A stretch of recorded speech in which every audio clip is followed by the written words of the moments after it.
Now, why does Rhema as a ministry, Rhema Bible Church, Rhema Bible School, why does Rhema as a ministry set up so many businesses? This is what I've been asked. And I thought, okay, right, let me answer it then, because other people may be thinking the same thing.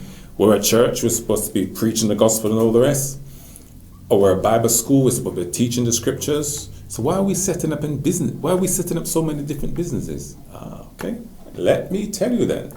Well, one of the things I like to do is to be self-sufficient. So when we want to, as a ministry, look after the hundreds of children that we feed every day in different countries, when we want to look after the elderly, and we do that for hundreds of elderly folk each week, when we want to build a school like we've done for 200 orphans in Uganda, or the children's home or boys' home in Nigeria, and different places, we have in India as well where we do that.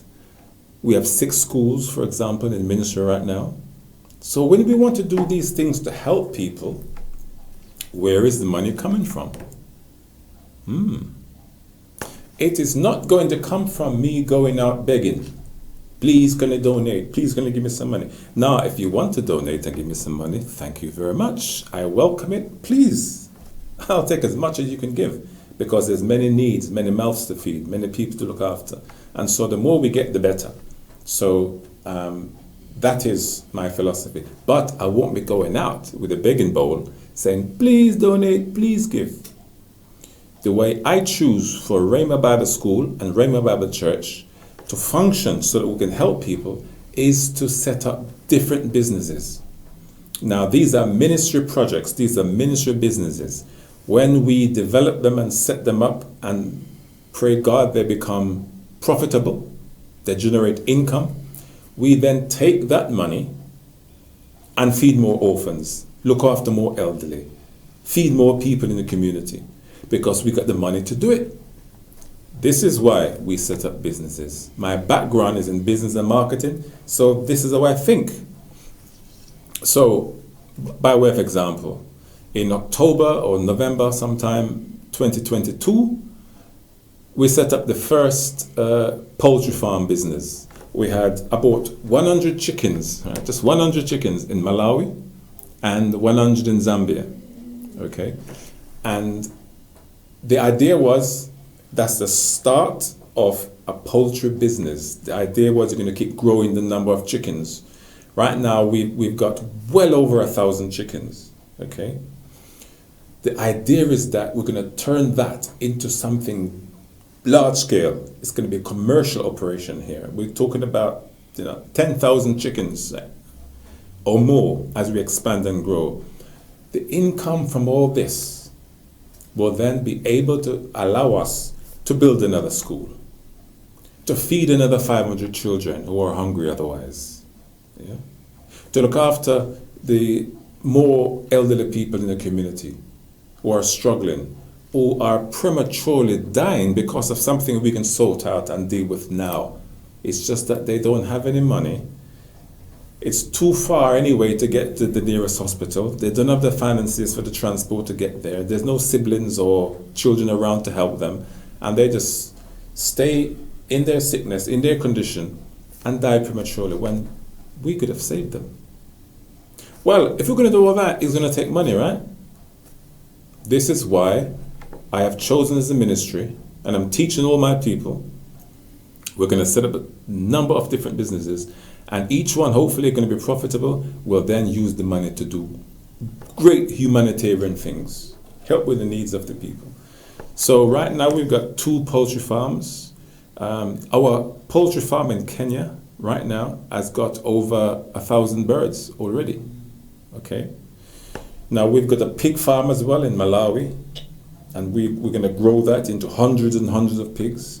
We're going to do agriculture, crops and so on, growing all sorts of food. Right? Half of that is to feed the local people. Free, just come, eat, come with us. We're going to bless you. Have a meal with us. But the other half is going to be sold at market to generate income. And then from that, we're going to plow it back into the into the business. Feed more people, look after more people. Okay? This is why we're set up in business. Now, the other ideas we've got, we're going to do beekeeping in one place where it's just perfect for that. Okay? Generating honey, sell it. Tropical fish is another one, okay, which is very, very lucrative, apparently. We've looked into that, got the business plan and the costings. I'm keen to start that one. We're going to do cattle, okay. All sort of things we're going to do. We're going to just generate a range of ideas. And as we generate ideas and put the business planning into it, put the marketing behind it, put the resources, the people behind it, grow it, money comes along as a result. And through that, we are going to feed more people, look after more hungry, look after the elderly more. Right? And there's people in the community with all sorts of needs. How are we going to help them? Generate business, which generates profits. We take the profits, not to drive a Rolls Royce, or to have a private jet, or to have expensive holidays. No, we're going to take the money, and we're going to use it to help people. This is why we're motivated for these businesses, because the more money we make is more people we can help. So when Christ said that, I forgot where it was in one of the Gospels, that I was hungry and you fed me. I was naked and you clothed me. I was in prison and you visited me. And we thought, well, Lord, when did we see you in these conditions and do all that for you? And he said, inasmuch as you have done it to the least of these my servants, right? The people that are in the community that we don't think much of, right? The poor, the lonely, the downtrodden, the disadvantaged, right? Inasmuch as we've helped those in a community, we have done it unto Christ.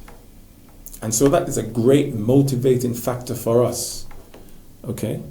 And to be like the Good Samaritan, helping people in the community who are in need practically. Okay? That's what we do at Rhema Bible School, Rhema Bible Churches. This is what we do. So we don't only teach about love of God and preach about the love of God. No, we actually demonstrate it. We show it. So it's not just talk. It's not just theory. Isn't it lovely? The love of God. Yes, it's lovely. But we want to show it and demonstrate it practically so that people can feel the love, know the love of God. And so when we talk about love, they say, yeah, we see you practice it. We have to be a blessing to the community around us.